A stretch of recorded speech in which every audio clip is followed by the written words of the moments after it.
Assalamualaikum warahmatullahi wabarakatuh.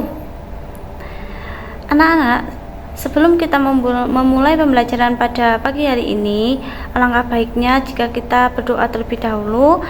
Kita berdoa bersama-sama ya. Berdoa mulai. Bismillahirrahmanirrahim. Nah, anak-anak, bagaimana hari ini kabarnya? Ya, alhamdulillah sehat semua ya. Anak-anak, hari ini siapa yang tidak berangkat? Ya, alhamdulillah nihil ya, berangkat semua ya. Oke, anak-anak masih ingat nggak kemarin belajar apa? Ya, betul sekali. Kemarin belajar tentang perkembangan teknologi yang ada di Indonesia. Oke. Baik anak-anak, sebelum kita memulai pembelajaran pada hari ini, kita akan tepuk semangat dulu agar kalian semua semangat. Oke, tepuk semangat. Semangat.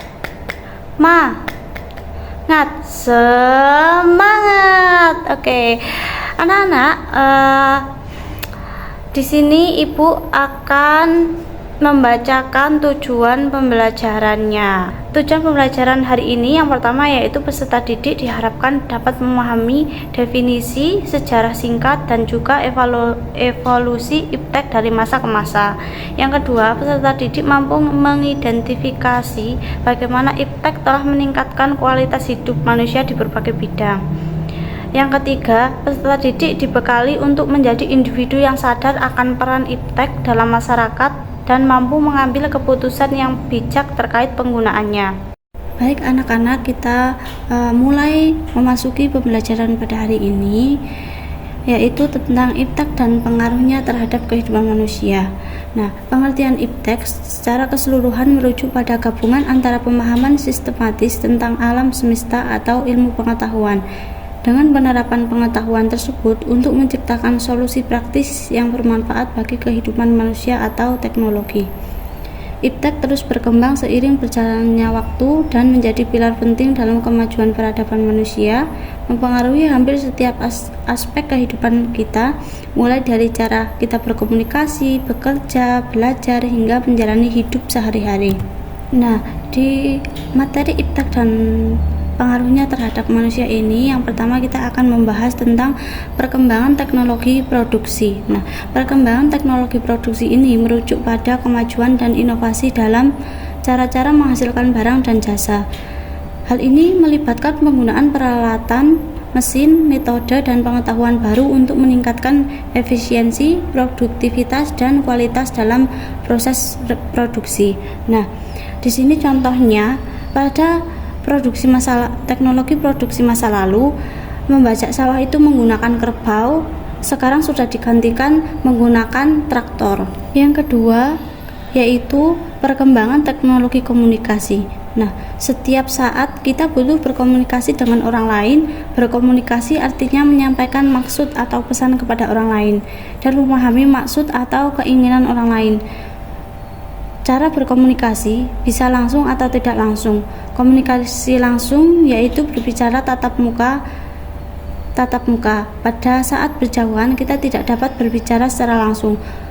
Untuk dapat berbicara atau berkomunikasi jarak jauh, kita memerlukan alat komunikasi. Nah, alat komunikasi masa lalu yaitu ada kentungan, yang kedua ada bende, dan yang ketiga ada beduk.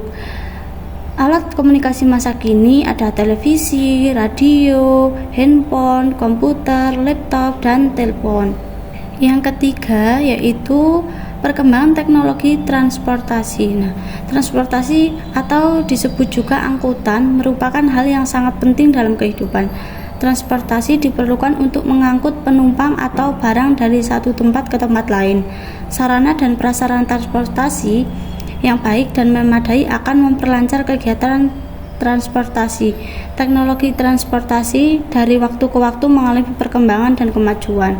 Contoh teknologi transportasi masa lalu ada sepeda, ada perahu, ada becak. Dan transportasi masa kini ada pesawat, ada bis, ada mobil, ada motor, ada kereta, dan lain sebagainya. Pengaruh iptek dalam kehidupan manusia yaitu ada dua, ada pengaruh positif dan pengaruh negatif. pengaruh positifnya yang pertama yaitu meningkatkan kualitas hidup manusia di berbagai bidang seperti produksi, transportasi, dan komunikasi.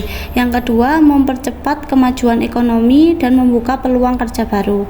Yang ketiga, membantu menyelesaikan masalah global seperti perubahan iklim dan kelangkaan sumber daya. Yang keempat, meningkatkan efisiensi juga produktivitas dalam berbagai sektor. Dampak negatifnya yaitu ketimpangan digital dan akses yang tidak merata terhadap teknologi. Yang kedua, hilangnya pekerjaan karena otomatisasi dan kecerdasan buatan. Yang keempat, ancaman terhadap privasi dan keamanan data pribadi.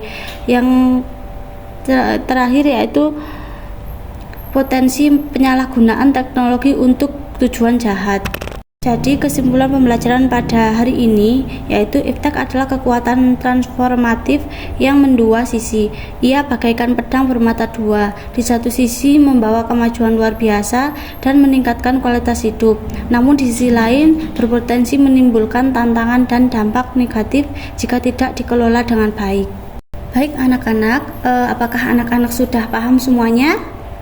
Oke, sudah paham. Nah, untuk mengasah kepahaman anak-anak semua, Ibu kasih tugas ya, anak-anak mencari tahu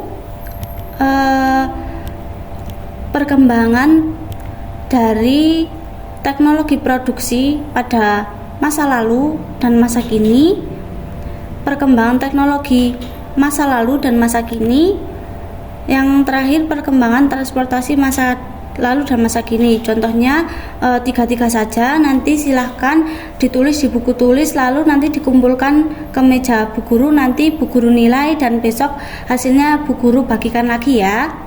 Oke, silahkan dikerjakan ya anak-anak.